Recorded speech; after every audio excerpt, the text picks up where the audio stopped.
Assalamualaikum warahmatullahi wabarakatuh.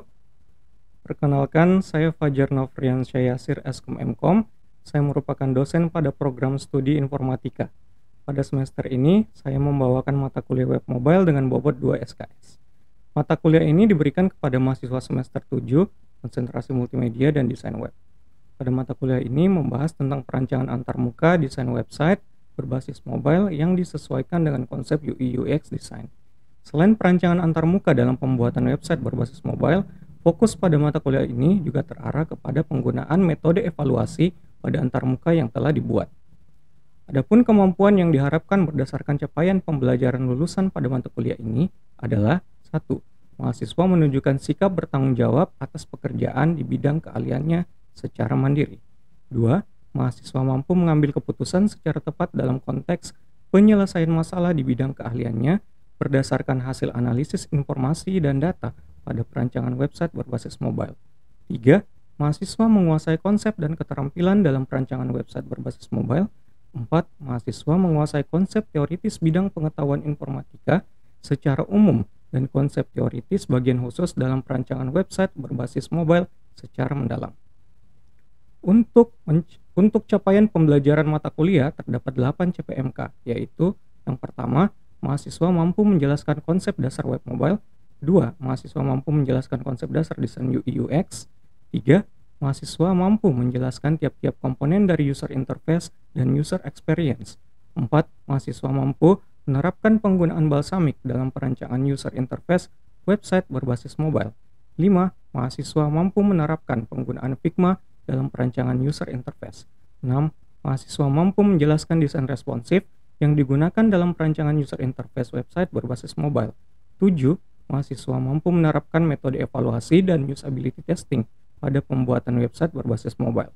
8. Mahasiswa mampu menjelaskan dan menerapkan konsep UI UX, evaluasi dan usability testing dalam proyek akhir pembuatan prototipe desain user interface website berbasis mobile. Materi utama pada mata kuliah ini yaitu 1. Pengantar web mobile dan UI UX. 2. Prinsip-prinsip desain. 3. Mengenal dan menggunakan aplikasi Balsamiq. 4. Mengenal dan menggunakan Figma. 5. Desain responsif. 6. Evaluasi dan usability testing. Untuk pembelajaran pada mata kuliah ini terdapat 16 kali pertemuan, termasuk ujian tengah semester dan ujian akhir semester. Adapun model pembelajaran yang saya terapkan yaitu DIA, yang merupakan singkatan dari Delivery, Interaction, dan Assessment. Delivery merupakan proses penyampaian materi kepada mahasiswa. Proses delivery yang saya lakukan yaitu secara online dan secara offline. Penyampaian langsung di dalam kelas dan pemanfaatan video-video pembelajaran yang dapat dilihat di GitHub dan YouTube. Selanjutnya, interaction. Untuk interaksi dengan mahasiswa, interaksi secara offline dalam bentuk tanya jawab di dalam kelas, sementara untuk interaksi secara online memanfaatkan WhatsApp Group, Zoom Meeting, LMS, Universitas Cokro Aminoto Palopo, dan Google Classroom. Terakhir, assessment. Assessment merupakan proses pemberian tugas kepada mahasiswa yang bertujuan untuk mengukur tingkat pemahaman mahasiswa dalam memahami materi pembelajaran yang telah dibahas. Sebagai asesmen akhir mata kuliah ini, terdapat 4 indikator yang dinilai, yaitu kehadiran sebesar 20%, tugas 30%, ujian tengah semester 25%, ujian akhir semester 25%.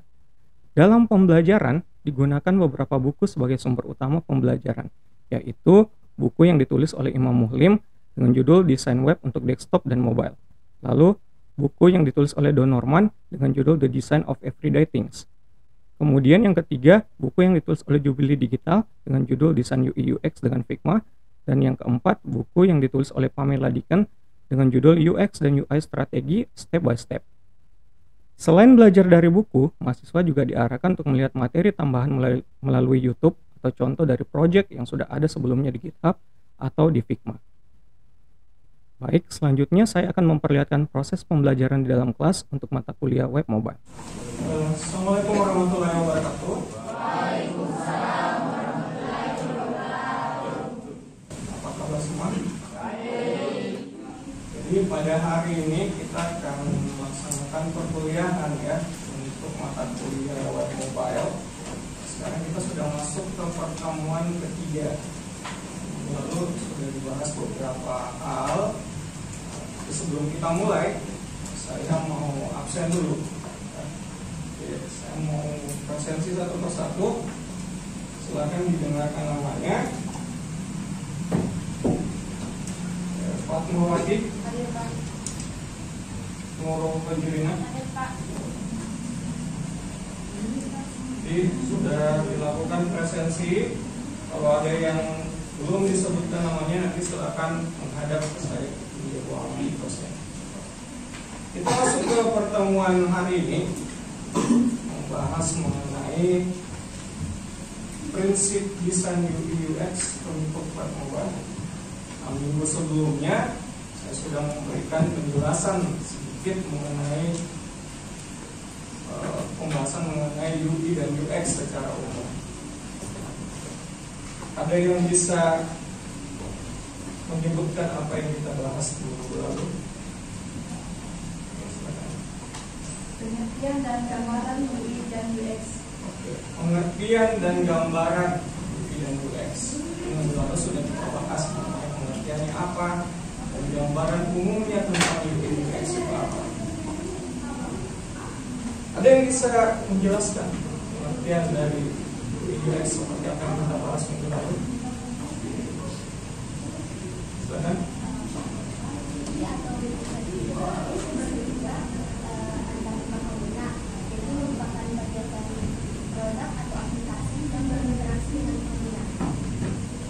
Jadi intinya adalah bagaimana sebuah aplikasi atau sebuah sistem itu bisa digunakan oleh pengguna. Penggunanya nanti bisa melakukan interaksi, tidak satu arah saja. Kita lihat di sini ada arti penting UI dan UX pada mobile website. Ada UI, ada UX, kemudian ada mobile best practice. Jadi ada 3. UI itu apa? Representasi estetika visual terhadap antarmuka pengguna. Jadi nanti kalau kita bahas tentang UI, berarti yang dibahas adalah antarmukanya, interface-nya yang kita bahas. Untuk UX sebagai jembatan penghubung antara user dan antarmuka dari segi pengalaman dan interaksi. Jadi pengalamannya pengguna yang akan dibahas di sini kalau kita membicarakan tentang UX. Ini dari dua sini, dari UI dengan UX itu sudah kelihatan kira-kira perbedaannya apa. Kalau kita bahas satu persatu UI dengan UX, berarti UI itu adalah bagian dimana apa yang bisa kita lihat. Kalau UX apa yang dirasakan. Nah, kita ambil contoh logikanya, misalkan manusia.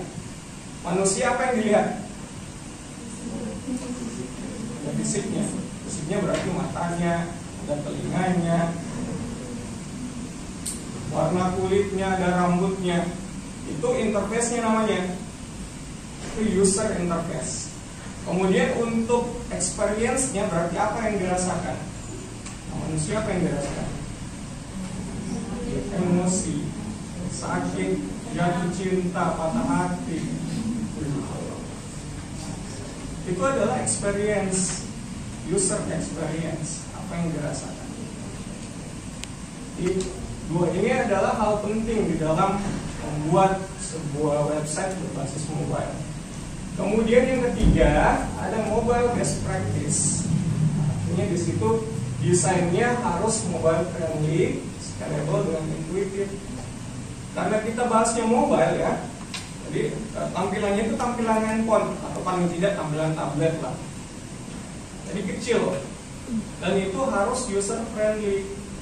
Pengguna harus bisa pakai. Jadi nanti tidak sama pengalaman pengguna kalau dia menggunakan di laptop atau dia menggunakannya di handphone. Itu tidak sama.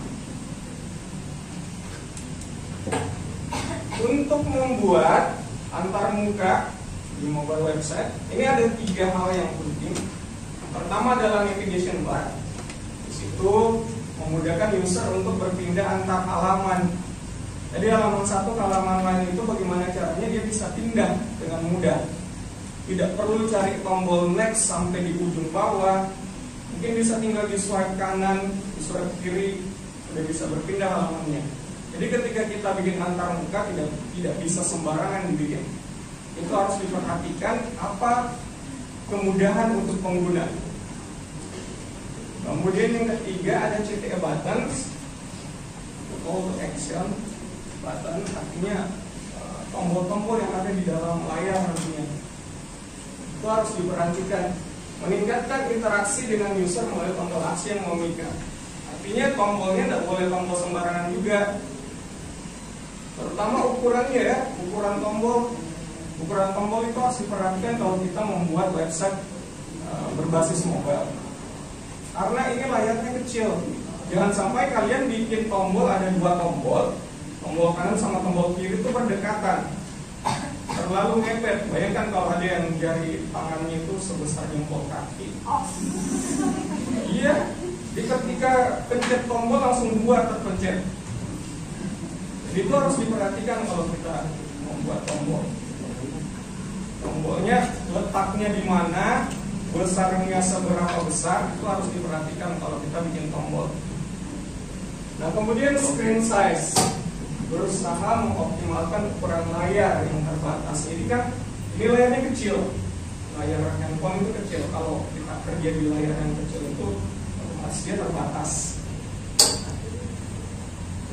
Kalau kita membuat website di layar yang besar, itu akan luas sekali tempatnya kita mau desain. Lebar, di kanvasnya itu besar. Kalau kita desainnya untuk layar handphone kecil, jadi sepintar-pintarnya desainer bagaimana caranya supaya layar kecil itu menjadi maksimal. Jadi screen size-nya, ukuran layar itu harus diperhatikan. Tujuan akhirnya apa? Ada 4 tujuan akhirnya. Yang pertama, memudahkan usernya atau penggunanya, jelas, supaya usernya gampang pakai. Kenapa kita perlu tahu itu user interface dan user experience? Kalau kita membangun desain, membuat desain, nanti antaranya apa? Itu supaya usernya gampang pakai, user tidak akan kesulitan ketika menggunakan. Kemudian memberikan pengalaman yang baik, memberikan pengalaman interaksi dan visual yang unik dan mengesankan. Kenapa seperti itu? Supaya besok-besok orangnya mulai lagi datang ke websitenya kita. Jadi tidak dilihat satu kali terus ditinggal. Akan ada keinginan untuk kembali lagi. Pertama, kalau kalian buka website, misalkan membuat website jualan makanan misalkan, buat yang menarik, gambarnya menarik, font yang mudah dibaca, jangan pakai font Thailand. Ada itu sudah tulisan manualnya kayak tulisan Thailand, fontnya juga ikut-ikutan font Thailand, nggak bisa dibaca itu.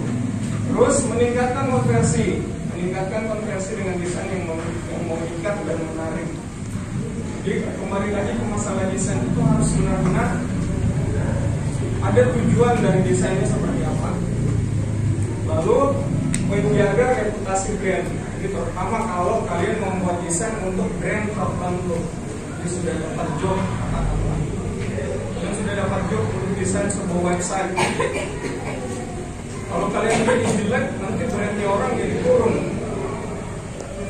Jadi itu harus diperhatikan supaya citra dari brandnya itu bahkan lebih bagus lagi kalau dia semakin banyak pengunjungnya. Misalkan kalian bikin website, mobile website, semakin banyak trafficnya bagus.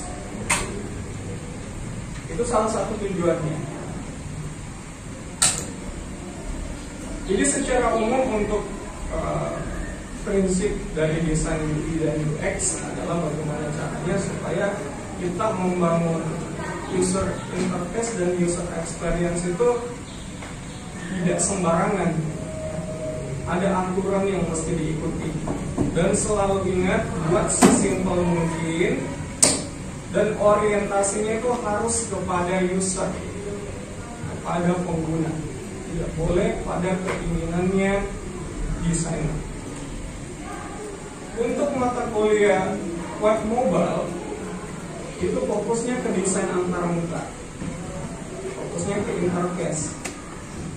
Jadi kalau kita bicara tentang sistem di perusahaan atau di startup, itu tugas kalian sebagai desainer UI dan UX ada di paling pertama, paling bawah. Kalian mendesain antar mukanya, mendesain interface-nya, sudah jadi, itu interface sudah jadi. Selanjutnya masalah coding berikan ke programmer. Urusan coding bukan urusannya desainer UI dan UX. Di UI dan UX tidak ada coding di situ. Saya berikan kesempatan untuk bertanya. Nah, jika ada yang tidak mengerti, silakan. Mengapa desain UI dan UX untuk tampilan website dikatakan lebih interaktif? Mengapa dikatakan lebih interaktif ya? Pertanyaannya bagus. Interaktif itu supaya kalau kita desain di versi mobile, karena dia tampilannya sedikit lebih kecil, di fokusnya akan lebih kelihatan jika kita melihat desain untuk mobile dibandingkan kalau kita melihat desain untuk laptop, untuk layar laptop atau layar komputer. Itu berbeda di situ. Makanya kalau dia layarnya kecil, kita buat interaktifnya lebih mudah juga. Kita bisa pasang berbagai macam fungsi di dalamnya, dan itu dalam satu layar sudah bisa kelihatan.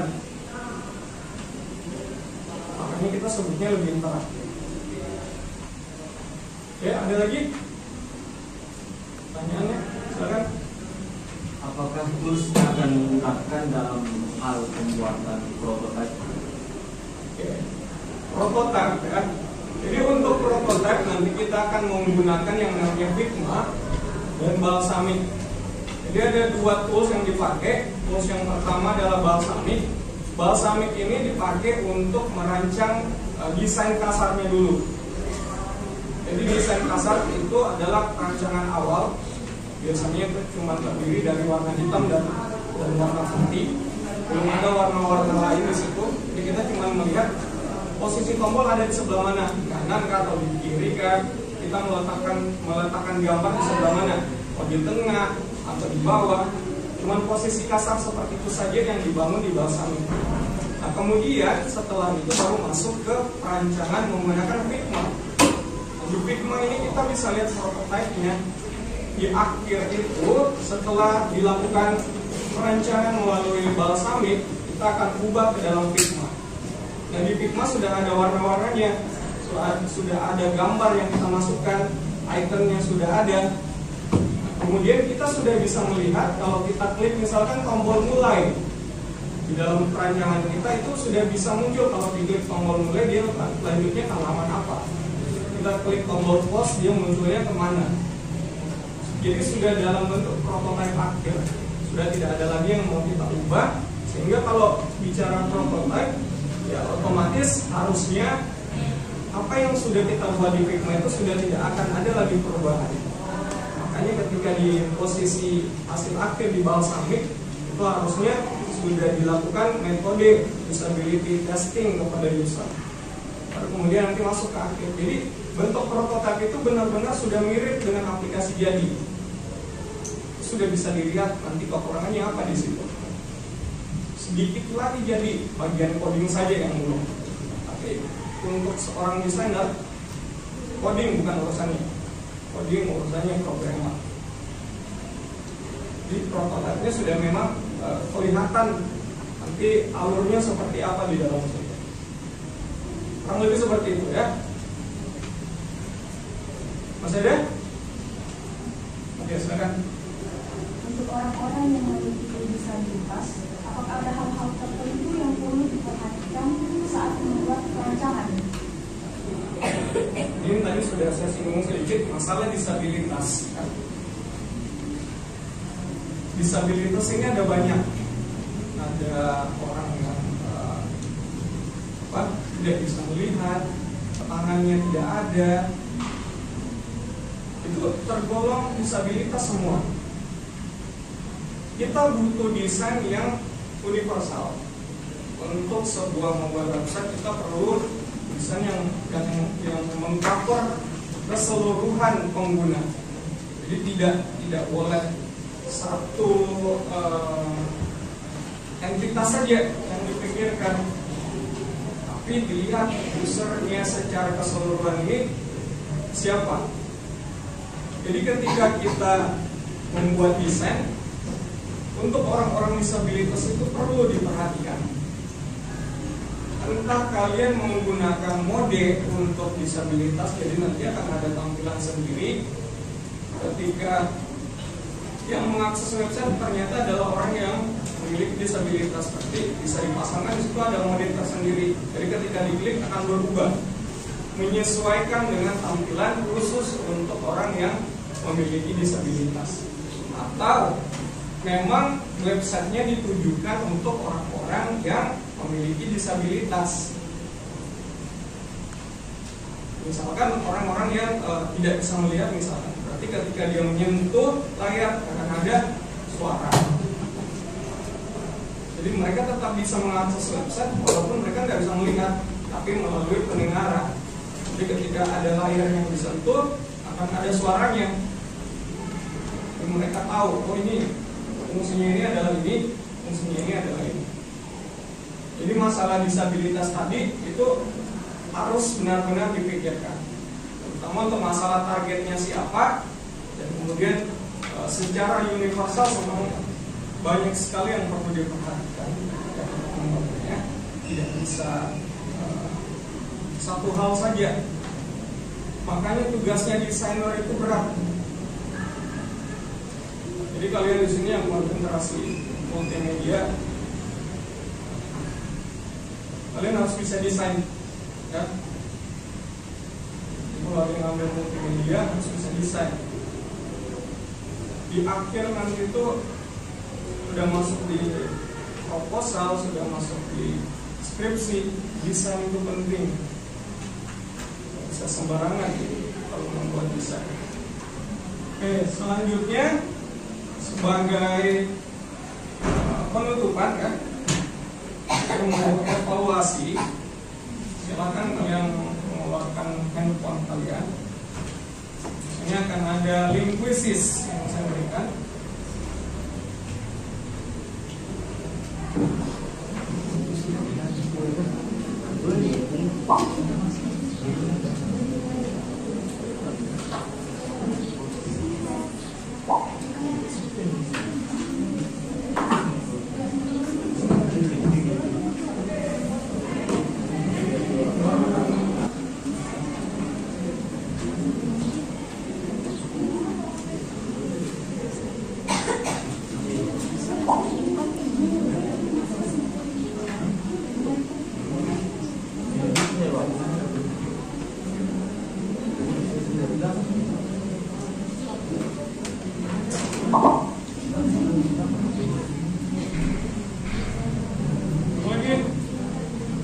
Bisa mas Pak.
Oke, sekarang kita mulai untuk kuisisnya. Nanti akan ada beberapa pertanyaan, kalian jawab ya.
Dapat peringkat 1.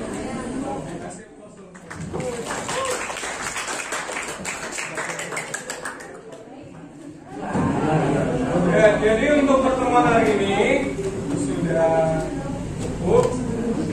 Saya mengharapkan untuk pertemuan selanjutnya kalian sudah mempelajari materi yang akan saya upload di LMS dan Google Classroom. Itu materinya seputar user experience dan user interface untuk pembangunan menggunakan Balsamiq. Harap dipelajari kembali materinya sebelum kita mulai dengan minggu berikut. Jadi cukup sekian untuk pertemuan kita hari ini. Saya tutup dengan ucapan alhamdulillahirabbil alamin. Assalamualaikum warahmatullahi wabarakatuh.